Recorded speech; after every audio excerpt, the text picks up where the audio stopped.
We were planting tomatoes when the HOA cop screamed, "You're out of compliance!" Then tossed my wife.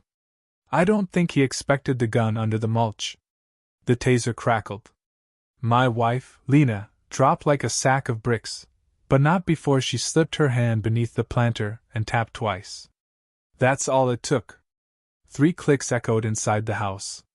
A whisper on a private encrypted frequency. Somewhere in the shadows, small red dots danced across the man's tactical vest before disappearing. "Sir, you're resisting citation," the HOA enforcer barked. A second later, a ping sounded from his phone. His hand froze mid-holster. He looked down. "Access denied. Code 7 override." The message glowed. Then his screen went black. My wife groaned and rolled over with a sigh. "You tossed me. Over tomatoes? She's resisting," he shouted, stepping back. But his voice cracked. It was that moment he realized he'd screwed up. See, Lena isn't just my wife. She's Special Forces.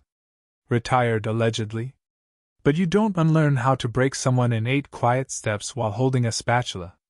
And the guys he tossed her in front of? They weren't neighbors. From across the street, the mailman vanished mid-step. The jogger tied her shoe and whispered into her wrist. Even the old lady watering begonias turned real slow, like a turret.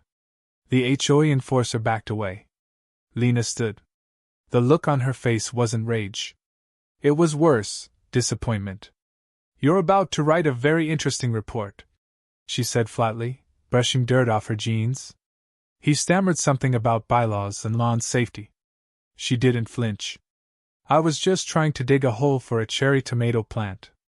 Now I was watching my wife square off with a man who thought compliance meant dominate everyone with a plastic badge and a clipboard. You could hear the neighbor's sprinkler go off in the background. It somehow made everything more intense. Lena looked at me. "You filming?" "Already sent it to the attorney," I replied. She cracked her neck. "Good. I hate paperwork." He lunged. Bad move. Lena grabbed his wrist, twisted, and he spun like a ballerina into our rose bush. His taser clattered against the garden stones, sparking like it knew it was ashamed. "You people think you're above the rules," the enforcer spat, face bloodied by thorns.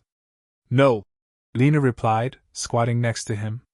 "I'm just not afraid of fake ones." He tried to stand, but froze as 4 red laser dots lit his chest. 1 from the mailbox. 1 from the trash bin. 2 from the second-story window. Wasp. Echo. Ridge. Mako. Her team was already in position. Lena didn't need backup. She was the backup. But they came anyway, because this wasn't the first time some local idiot got drunk on fake power and ended up regretting everything. I stepped forward and offered him a glass of water. "You okay, man?" He slapped it away. "Dale's not gonna like this," he muttered. And there it was. The name. Dale. HOA president. Former hall monitor. Full-time tyrant. He was the one who once tried to fine us for having a military-grade grill, which was literally just a Costco barbecue with a side burner. He declared my lawn furniture a national security hazard, because it was red. Red. The color of his blood, now soaking our flowers. Lena stood and stretched her back. "Mark, grab the body cam footage." "On it," I said, already forwarding files to a secure drive. I had folders labeled HOA Trash Fire, Evidence Tier 1, and Dale's Greatest Fails. She took one last look at the man in the bush. "Next time," she said, calm and sharp. "Knock." And then she walked past me, kissed my cheek, and disappeared into the house like nothing had happened. Me? I kept digging. The tomato plant wasn't going to bury itself. But even as I worked, I heard the whir of drones. Subtle. Familiar. Friendly. The team was circling. 15 minutes later, Ridge walked up with a manila envelope. Tossed it on the porch. "New bylaws Dale's trying to push through," he said. "One of them bans camouflage in open view. Pretty sure it's targeted." I looked at Lena's gardening pants. Guess your favorite outfit's illegal now. She appeared in the doorway, hair in a bun, sun on her shoulders, and a Glock on her hip. Guess Dale's HOA is about to be under new management. You're going to war over a dress code? She smirked. No. I'm going to war because that moron put his hands on me. And Dale thinks he's untouchable. She paused. Also, they messed with my roses. That was all the justification needed. HOA war protocol activated. I flipped open my laptop and typed in a phrase we hadn't used since retirement. Operation Suburban Reckoning, initiated. And just like that, the team was back. No uniforms. No rank. Just 4 of the baddest operatives in the hemisphere. And me, husband, dad, tactical coordinator, snack guy. The garden was quiet again. Normal. Birds chirping. Neighbors peeking through blinds. But something had changed. You don't tase a warfighter's wife and expect to sleep well afterward. You don't declare war on a woman who once negotiated peace in an active combat zone by beating 3 generals in poker while handcuffed. And you sure as hell don't come after our home. This was no longer about mulch color or patio chairs. This was about dominance, overreach, and punishment for refusing to bend the knee to petty tyrants with bylaws. The HOA just lit the fuse. And Lena? She was already reaching for the match. Dale Farthing didn't knock when he sent the second compliance crew. They rolled up in a golf cart with strobe lights duct taped to the roof and 2 guys wearing tactical vests over collared shirts. One had a clipboard. The other had an attitude. Neither had a clue. They took pictures of our mailbox. Cited us for aggressive font. Yes, font. Lena sat calmly on the porch swing, sipping her protein smoothie, legs crossed, phone in hand. She didn't blink when one of them took a picture of her boots. Ma'am, those aren't HOA-approved gardening shoes, Clipboard muttered. She looked up. They're military-issue, steel-toed, desert shred. Want to test how compliant they are? He backed off. The other one, not as smart, asked her to sign a warning slip. She signed it. With the tip of a knife. They left in silence. Later, I found Lena at the kitchen table cleaning her Glock and alphabetizing HOA fines. Our house had racked up $2,300 in infractions over 12 months. The most recent one? Suspicious patio seating arrangement. That one was just us having brunch, I muttered, flipping the stack. I know, she said. But I also know what Dale's doing. He's pushing to invoke Article 13C. I raised an eyebrow. Emergency bylaw enforcement. Lets him bypass votes if he claims a household is threatening neighborhood safety.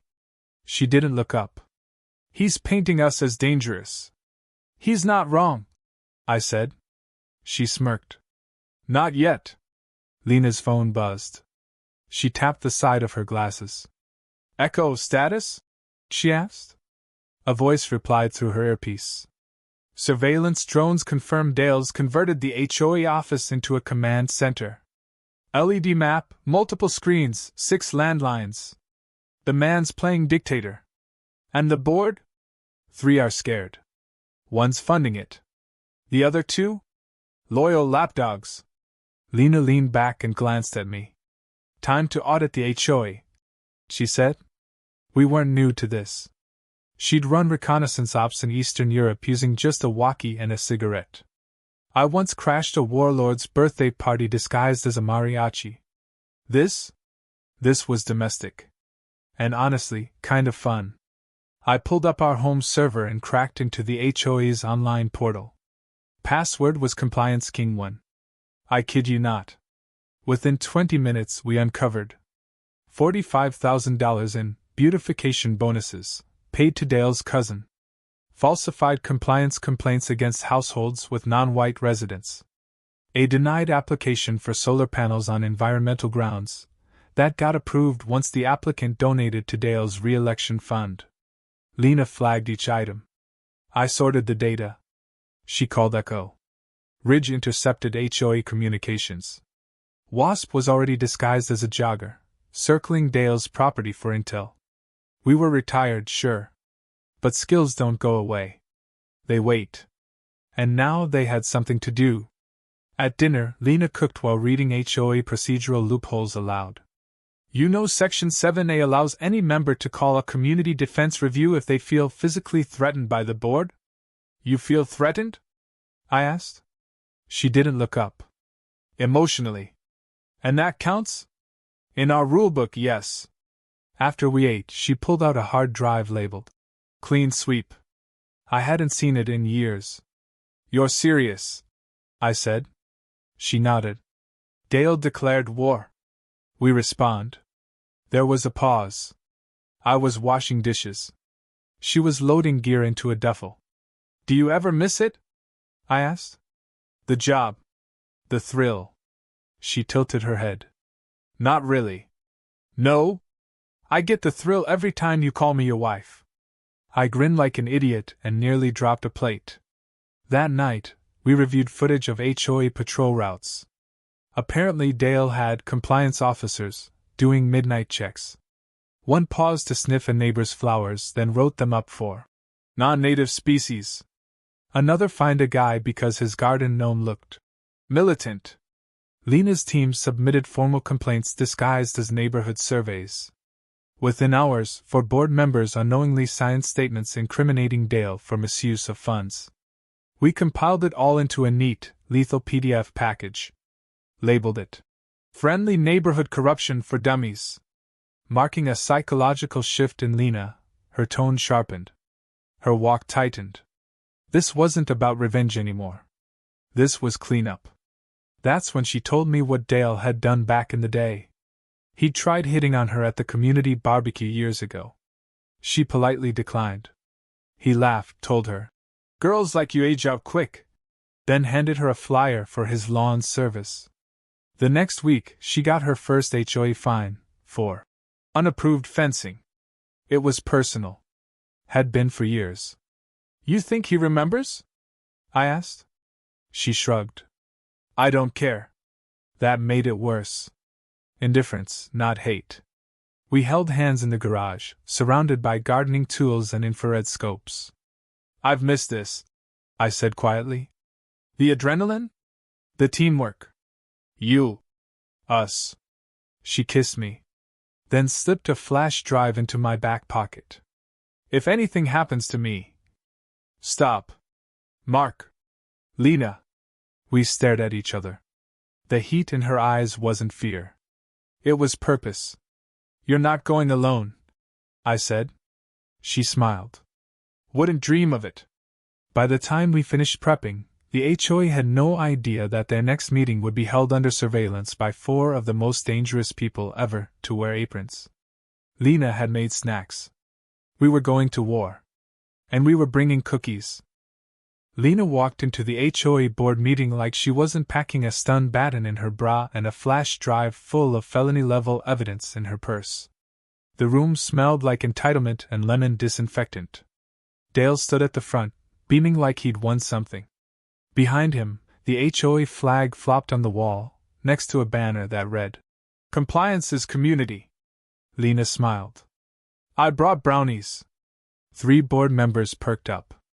One of them, Janet, chair of parking paint permits, reached for the tray before Dale shot her a look. These meetings are for serious concerns, not snacks. He sneered. Lena set the tray down. Good. Because what I brought isn't sweet. Mark was outside in the car, laptop on his lap, hands flying across the keyboard. He was logged into the HOA projector system using Dale's pet password, Patriot 2022. Lena tapped her glasses once. Mark, you ready? His voice buzzed in her ear. Oh, I'm beyond ready. Uploading now. The screen behind Dale glitched. For a second, his PowerPoint on weed heights and grass justice flashed, then vanished. A new slide appeared. Where your HOA dues actually go. Gasps. Then the next slide, a pie chart showing 43% labeled executive emotional wellness. Translation, Dale's therapy, massages, and custom bathrobe line. What is this? Dale barked, spinning toward the screen. Lena didn't move. A reckoning. But with graphs. The slideshow kept going. A PDF of HOA funds transferred to Dale's cousin for emergency weed control during winter. A secret fund for security upgrades that included a $2,400 espresso machine. A video of Dale telling his assistant to find infractions on the widows first. They're too tired to fight back. Lena crossed her arms. You've been using HOA dues to play dictator. You fined people for planting native shrubs. You ticketed a veteran for flying an American flag. You issued a citation for hostile gazebos, Dale. It was hostile, he snapped. It had angles. The board looked shell-shocked. Janet mouthed, "Hostile gazebo?" to the treasurer, who just shook his head like he was reconsidering life. Dale stormed forward. "You're not on this agenda, Lena. You're not even on the board." "I don't need to be," she replied. "I have receipts. And legal authority." Echo entered the room wearing a real estate agent badge and heels that meant business. She handed out subpoenas. Ridge followed with a cooler of confiscated evidence, USBs, audio bugs, physical fines, a jar labeled bribe cookies. One board member fainted. Janet whispered, "Are we being raided?" "Not yet," Lena said. "But let's keep that energy." Dale lunged at the projector cable. "You're violating procedure." Lena stepped forward. "You violated people's homes, Dale. Their peace. Their sanity. And worse, you tried to taste me over tomatoes." He pointed a trembling finger. "That officer was within protocol." "Protocol?" She pulled out her phone. "Here's a recording of you telling him to make an example of her." The room fell silent. Outside, Mark clicked send. Dozens of emails blasted out to homeowners. A full data dump. Financials, quotes, board transcripts, and a short video of Dale yelling at a child's lemonade stand for unsanctioned commerce. Lena looked up. "Your term ends today." Dale didn't blink. "You think you can take me down with PowerPoints and pastries?" That's when Wasp cut the power. For 3 seconds the room went black. Then a battery pack clicked. A new projector lit up. A fresh slide appeared. "Vote of no confidence, emergency board motion." In the dark, Lena's voice echoed. "According to Article 5A, any 3 board members can motion for leadership removal under proven financial misconduct and homeowner endangerment." 3 hands rose. Then 4. Then 5. Dale sputtered. "You can't do this. I am this HOA." "No," Lena said. "You were the HOA." Suddenly, Dale reached under the table and pulled something from his briefcase. A taser. "You don't get it, do you?" he snarled, raising it toward her. Before he could press the trigger, a red dot appeared on his forehead. Then 2 more on his chest. "Drop it," came Echo's voice, flat and firm. Dale looked around like a rat trapped in a maze with no cheese, only fury. He dropped the taser. It clattered like gilt on linoleum. From the hallway, the actual police stepped in. Mark had sent everything. They weren't HOA sympathizers. They were real. They'd seen the tapes. The receipts. The lemonade stand incident. An officer cuffed Dale. "You have the right to remain." "Non-compliant," Lena finished. As Dale was led away, he turned back. "This isn't over." Lena picked up one of her brownies and bit it in front of him. "Yes, it is." Janet blinked. "What now?" Lena looked at the board. "Now? You start over. Maybe let people have their flower gnomes and patriotic patio chairs." Janet nodded slowly. "And the brownies?" "Keep them," Lena said. "They're laced with truth." Outside, I leaned against the car, watching the fallout. I saw her step out like she just finished yoga, not a coup. She opened the door and slid in. "Phase 1 complete. Phase 2? I asked. She smiled. "Curb appeal combat." The neighborhood was unusually quiet the next morning. Like it always was after a storm. But this wasn't a regular storm. It was a war. The kind of war where lawns and driveways became battlegrounds, and no one realized it until it was too late. Lena and I sat at the breakfast table, sipping coffee like we hadn't just shredded the HOA's empire. The air outside smelled like freshly cut grass and something else. A little more metal. A little more like victory. "Time to clear the board," she said, taking a slow, deliberate sip of her coffee, her eyes flicking over a list of names on her phone. The HOA board was in disarray, but it wasn't enough to leave it at that. There were people who needed to be removed. Dale's loyal lapdogs. The ones who'd kept him in power, who'd let his corruption fester until it nearly choked the neighborhood. "I've got 3 potential buyers for the house next to us," I said, leaning back in my chair. "Not sure I should tell them about the charm of the HOA. Might scare them off." Lena looked up at me and smirked. "Well, if they're serious about buying here, they'll have to earn the privilege of living under HOA jurisdiction." I watched her fingers fly over her phone screen, a couple of sharp taps here and there. One of the names on the list, Bill Montgomery, was Dale's closest ally. He'd been pushing for the new law enforcement rules. Always the one to yell the loudest at disorderly hedges. Always the first one at the neighborhood meetings with a clipboard and a glare. "He's next," she muttered, tapping the screen. "How do you know where he is?" I asked. "I don't," she replied, setting her phone down. "But I've got something better than location data." She grinned. "I've got his wife." "His wife?" I raised an eyebrow. "Oh yeah? She's been trying to get him to retire for years. He won't listen. So I'm going to give her a little push." I didn't ask any more questions. That was the thing about Lena. When she made a move, it was done. And you didn't question it. The next hour was spent finalizing plans. Ridge had already scouted out Montgomery's house. Echo had tapped into his financials.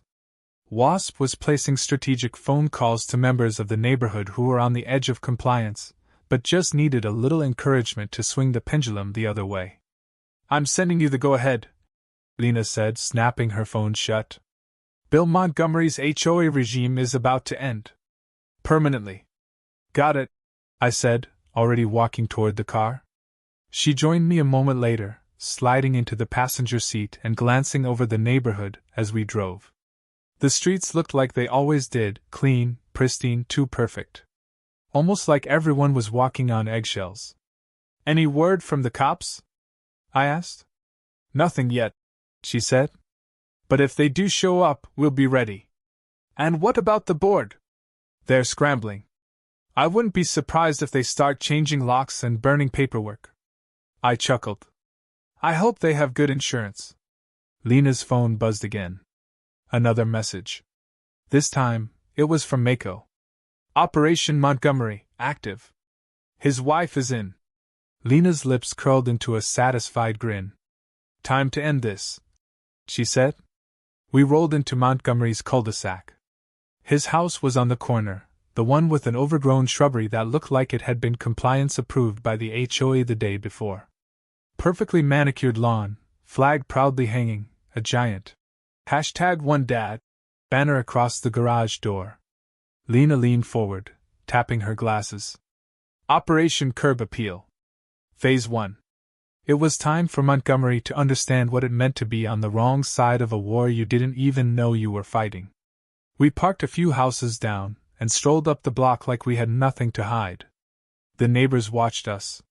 The ones who still remembered when the HOA had been a problem and not a curse. Lena knocked on Montgomery's door. He opened it before I even had a chance to make it to the porch. "What do you want?" he growled, already eyeing Lena like he knew something was up. "I'm here about your lawn," Lena said, flashing her most disarming smile. "And your wife." Montgomery's eyes flicked to the side. "Get off my property." "I'm afraid it's a little too late for that," Lena said, stepping inside before he could protest. "You've done a lot of damage to this neighborhood, Bill. You've spent years playing king of the cul-de-sac, but now the game's over." Montgomery's face twisted. "You think you can threaten me in my own home?" "Not threatening. Just redirecting," Lena said smoothly, flipping her phone around to show him a video of his own wife, sitting in the kitchen with Wasp, laughing about how she could no longer stand his power trip. Montgomery's face drained of color. What is this?" he stammered. "I think you should talk to your wife," Lena said, taking a step closer. "She's been in on this for weeks. All I had to do was provide the final push." Suddenly, the door slammed open behind him. His wife, Sarah, stepped in with a cup of coffee and a knowing smile. "I didn't want to do this, Bill," she said, crossing her arms. "But you've left me no choice." Montgomery froze. Lena stepped forward, holding out a small envelope. "You have an hour to resign from the HOA. Or, well, we'll just keep going until your life is as clean as that lawn you love so much." The truth hit Montgomery like a brick. His wife had already made the call. He was done. His regime had crumbled, not because of me or Lena, but because his own house had turned on him. As we walked out, Lena paused and glanced back at the house. "Funny thing," she said. "Sometimes it's not about how hard you fight.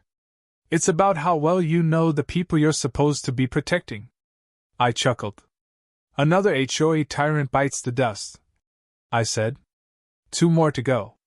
And this was just the beginning.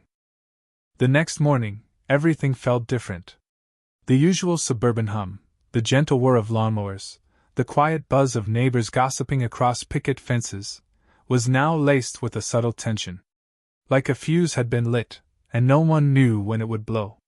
Lena was already up, her coffee steaming as she reviewed the fallout from last night's takedown of Bill Montgomery.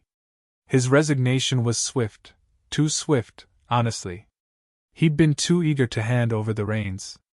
"I guess he had more skeletons than he thought," I said, pouring myself a cup of coffee. Lena's eyes never left her phone. "He's not the problem. It's the ones who are hiding behind him. The quiet ones who still pull the strings. The ones who don't think we're watching." I took a sip of coffee, and Lena stood up, her fingers tapping rhythmically on the screen. "We're not done. Not by a long shot." She walked out the door with that purposeful stride of hers, the one that told me this wasn't just a fight anymore, it was a hunt.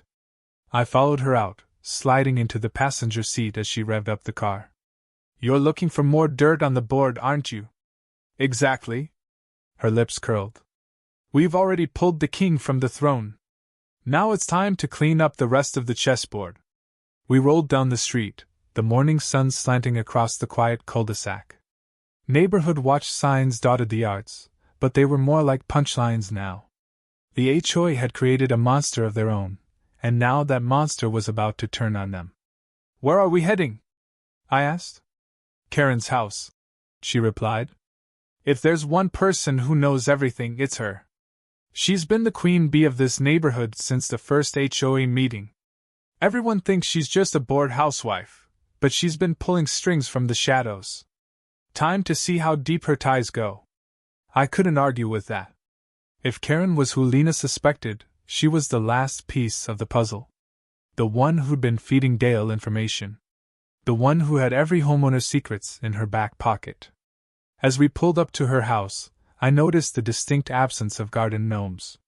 Just immaculate, primmed hedges and the kind of lawn that looked like it was lifted directly out of a catalog. "Nice," I muttered. "She's got the whole perfect neighbor thing down." Lena smiled, but it wasn't a warm smile. "Perfect facade. Just wait until we crack it." We walked up to her front door, and Lena knocked once. No answer. Lena knocked again, louder this time. Still nothing. "She's got to be home," I said. Lena didn't respond. She simply pulled out a small, silver device from her bag. I recognized it instantly. Something she'd used before, a signal jammer, a way to block surveillance. With a tap of a button, she disabled the cameras on the front of the house. "Now we wait," she said. I leaned back against the porch railing, arms crossed. It felt good. It felt right. We were doing something about this, for once. 10 minutes passed before the door opened. Karen stood there, wearing a smirk that would have looked right at home on a used car salesman. "Well, if it isn't the infamous Lena," Karen said, leaning against the doorframe. What's this about? Lena didn't flinch. I'm here to ask you a few questions, Karen. Karen's smirk faded. I don't think you have anything I want to answer. Lena took a step closer, her voice cold and controlled. Maybe not. But I think you'll want to talk when I show you what I've got. She handed Karen a folder, one I didn't even know Lena had been working on. As Karen flipped through the pages, I could see her expression shift. What is this? She asked, voice faltering just slightly. Everything you've been hiding, Lena said, her tone sharp. Your little compliance games, your manipulations, the fines you've been pulling to get rid of people who don't play your little game. We've got it all. Karen slammed the folder shut, eyes wide. You're insane. You can't prove any of this. I don't need to prove it, Lena replied, stepping forward.